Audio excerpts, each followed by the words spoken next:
Pronouns wakilin suna. Pronouns kala-kala ne.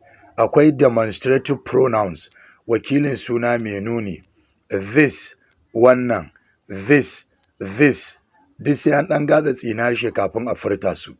That, wancan ko waccan, that, these, waɗannan, these, those, waɗancan ko waɗancan, those.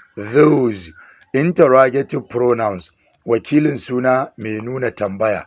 Who, wa ko wanda. Wannan da wannan ma'anarsu ɗaya.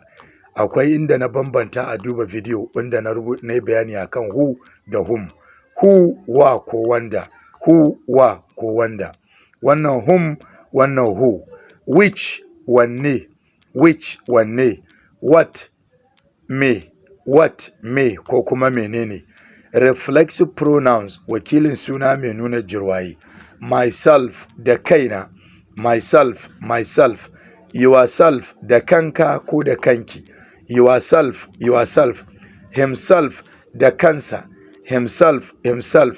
Herself, da kanta. Herself, da kanta. Ourselves, da kanmu. Ourselves, da kanmu. Ourselves. Yourselves, da kanku. Yourselves. Themselves, da kansu. Themselves. Babu their selves, sai dai themselves.